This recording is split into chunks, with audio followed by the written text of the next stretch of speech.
Olá, galerinha do terceiro ano, tudo bem com vocês? Bora para mais uma videoaula? Nessa videoaula, galerinha, nós vamos trabalhar com a disciplina de Geografia, tá? Na última aula a gente parou lá na página 179, então nessa aula nós vamos continuar na página 180, tá? Nós vamos continuar falando sobre o trabalho nas páginas 180 e 181, só que agora que relação que ele tem com o ambiente em que ele está, com a paisagem. E na página 182 e 183 a gente vai falar sobre a paisagem do campus. Ela também se transforma devido às mudanças que acontecem no trabalho. Como a gente viu com o passar do tempo, muitas coisas se transformam, né? Uma delas é o trabalho, né? Devido às tecnologias, o trabalho está sempre se transformando, né? Como é o caso agora da educação. Todos os profissionais que eram voltados para o campo educacional, né, sofreu aí uma grande mudança que foi a aula remota através da tecnologia total, né? A aula online, a gravação de videoaulas ou a aula online em si, que é pelo Classroom, né? Sofreu essa grande transformação, né? Por causa dessa pandemia que a gente está vivendo agora, mas se Deus quiser não vai demorar muito, né? Então lá na página 180 o tema é O trabalho muda a paisagem? Nesta aula você vai ver como a paisagem das cidades podem ser transformadas. Então logo lá na página 180 vocês têm duas imagens para fazer a leitura não verbal, uma leitura bem detalhada, uma leitura bem carinhosa de todos os aspectos dessas imagens, enquanto a Prof. Fer vai fazendo a leitura das legendas, tá? Legenda da imagem 1. Avenida Rio Branco, em Santa Maria, estado do Rio Grande do Sul. Nessa imagem é possível ver como no lugar havia poucos prédios naquela época.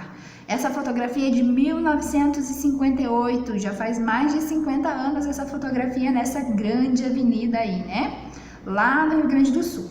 Já a segunda imagem diz assim a legenda: a mesma Avenida Rio Branco, é a mesma avenida, gente, olha o que mudou. Nesta imagem é possível perceber que a paisagem foi muito modificada. Atualmente nessa avenida há mais prédios residenciais e árvores. Fotografia de 2014. Então essas fotografias têm um intervalo aí de mais de 50 anos entre elas. Poucas coisas ficaram iguais, né? A maioria delas, as construções ali deram uma mudada, mas algumas ainda estão iguais, como aquele prédio ali do canto esquerdo e algumas construções do canto direito, né? Mas ela sofreu sim muitas mudanças, como o aumento de casas, né? Moradias, o aumento de meio de transportes, até a vegetação por ali, né? Tem mais. Consequentemente, o maior número de pessoas que habita ali, né, pessoal? Então, assim, muitas coisas mudaram nessa paisagem e não foi só a cor da fotografia. Agora, lá na página 181, a gente vai fazer a interpretação, a compreensão dessas duas imagens, incluindo as suas legendas, tá? Número 1. As duas fotografias retratam o mesmo lugar? Sim, as duas fotografias retratam o mesmo lugar, que é a Avenida Rio Branco, em Santa Maria. É possível a gente saber disso lendo as legendas, né? A legenda nos conta que essa fotografia se refere a um lugar só.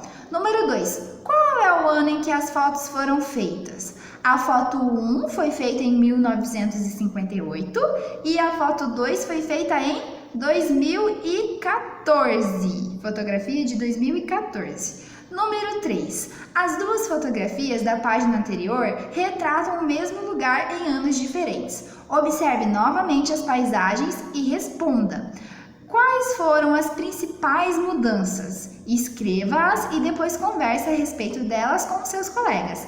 Então, as principais mudanças foram os edifícios, né, os prédios que foram construídos ali ao longo do tempo e as árvores que foram plantadas. O que será que isso quer dizer? Será que com o passar do tempo as pessoas estão ficando mais conscientes, apesar de ter um aumento aí populacional considerável, mas será que essa educação que a gente vem fazendo dentro da nossa casa, com os nossos filhos, dentro das nossas escolas, com os nossos alunos, estão tornando adultos conscientes? Eu acredito que sim, acredito que nenhum aprendizado é em vão, nenhum aprendizado, nenhuma palavra é lançada fora em vão. Tudo tem o seu peso, tudo tem o seu valor. Então eu acredito que sim, que as pessoas estejam sim ficando mais conscientes e estejam sim partindo para uma vida mais saudável, né? Tanto para uma alimentação saudável como um meio menor em agredir o meio ambiente, que afinal é a nossa casa, nós somos partes também do meio ambiente, né? Então lá você vai escrever com as suas palavrinhas o que mudou, né? O que foi modificado ao longo do tempo e por que você acha isso, por que você acha que isso aconteceu. Número 4, na sua opinião, para que a paisagem mudasse, foi necessário algum tipo de trabalho? Explique. Claro que foi necessário algum tipo de trabalho, muito trabalho envolvido, né? Mas qual tipo de trabalho você acha que foi preciso ali para mudar essa paisagem, né? Foi preciso de muita mão de obra para construir todos esses edifícios e plantar todas essas árvores, né? E muita coisa envolvida ali, né? No urbanismo da cidade, né? Que envolve muito mais, mas vocês vão escrever isso com as palavrinhas de vocês, tá bom, galera? Número 5. Cite 3 profissionais que trabalharam para alterar essa imagem. Quem será que pode ter trabalhado para alterar essa imagem? Um engenheiro, um pedreiro, um eletricista, um gari, um funcionário público, alguém que planta árvores, né? Um paisagista. Quem vocês acham que foi necessário para ajudar a mudar, modificar essa paisagem? Com certeza foi necessário muito trabalho, né? Número 6. Na sua opinião, as mudanças que o trabalho pode provocar na paisagem ocorrem também no campo ou apenas na cidade? Eu acho que ocorre tanto no campo quanto na cidade, né? O que vocês acham? Vamos lá agora para a página 182 e 183, descobrir como acontecem essas mudanças lá no campo. Será que é da mesma forma que acontecem nas cidades?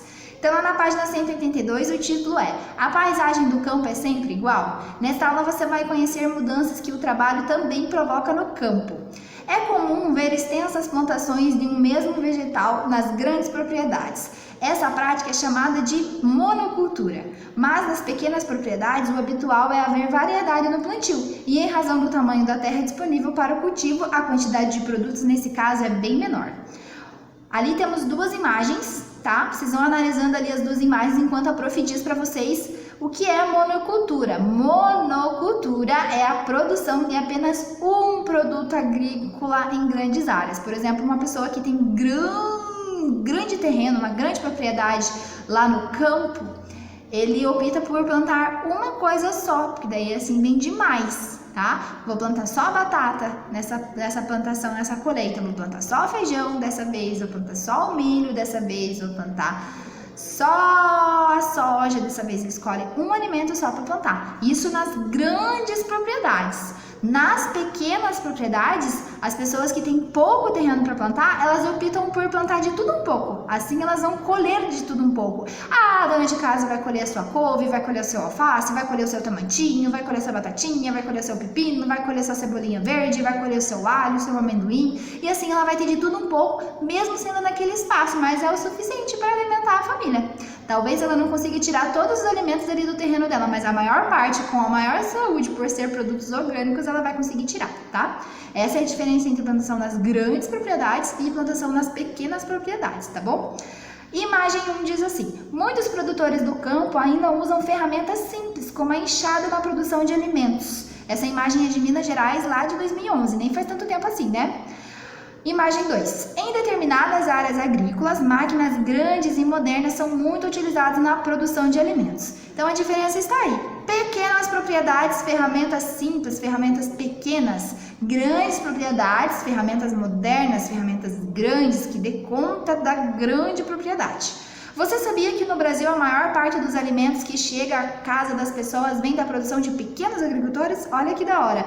Nosso alimento, quando é produzido em muita quantidade, assim como nas grandes propriedades, que é a monocultura que a gente acabou de ver, normalmente ele é exportado para outro lugar, para outro país, né? Não chega até nossas casas. Normalmente o alimento que chega nas nossas casas vem das pequenas propriedades, daquele produtor que trabalha para si mesmo.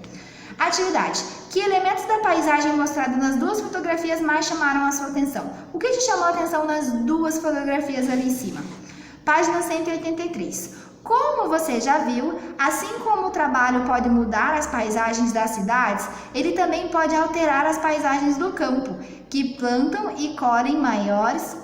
Calma, errei. Quanto mais novas forem as tecnologias envolvidas, como as máquinas que plantam e colhem, maiores serão as mudanças na paisagem. Observe os outros tipos de transformações na paisagem do campo. Então, vocês prestaram atenção ali? Assim como o trabalho muda as paisagens das cidades, também pode alterar as paisagens do campo. Quanto mais novas forem as tecnologias envolvidas, mais ainda esse ambiente vai mudar. Então, quanto mais você precisa de uma máquina grande, com mais tecnologia, com modernidade envolvida, mais o ambiente vai mudar, tá? Ali há duas imagens, vamos ver o que elas diz. A primeira imagem diz assim: área desmatada na floresta amazônica em 2009 apresenta grandes modificações pela intervenção humana, como a derrubada da floresta e a instalação de lavouras para a produção agrícola. Então, esse dono desse terreno aqui, ele veio, tirou todas as árvores para plantar em cima. Como que ele fez isso? Ele fez isso com uma enxada? Será que é possível arrancar uma árvore da terra através de uma enxada? Não, não é possível. Ele precisou de muita tecnologia, de muita modernização, de máquinas muito grandes para fazer essa tamanha modificação aqui na imagem 1, né? Com certeza ele precisou de muita ajuda. Já na imagem 2 diz assim: área de floresta no estado do Amapá, fotografia de 2012, mostra-se menos modificada. A paisagem apresenta ainda vasta porção da floresta original e menor intervenção humana. Então, ali foi uma modificação extrema, tá? Na imagem 1. Já na segunda, isso está acontecendo aos poucos, tá? Ainda há vestígios da floresta ao redor e a modificação está menos. Olha a diferença da imagem 1 para a imagem 2. Tá muita diferença, né? Atividades. Nas duas imagens que você acabou de observar nessa página, qual paisagem você acha que foi mais alterada? Essa tá muito fácil, né? Com certeza a paisagem que foi mais alterada foi a imagem... Por que foi alterada? Por que você acha que ela teve mais interferência humana? Número 2. Ligue a ferramenta ao nível de intervenção da paisagem. Enxada, ela provoca pouca mudança ou muita mudança? E um trator, ela provoca grandes mudanças ou poucas mudanças? Vai ligar ali, tá bom? Número 3. No município onde você mora, a paisagem também sofre mudanças? Sim, tudo está em constante mudança com o passar do tempo. Tudo se transforma ao longo do tempo, né? E o nosso município também é uma dessas coisas que se transforma, tá bom? Pessoal, a atividade de hoje foi isso. Espero que vocês tenham gostado e compreendido o assunto. Mas se ficou alguma dúvida, não deixem de me procurar. A Prof tá aqui para ajudar, tá bom? Tchauzinho, até a próxima aula!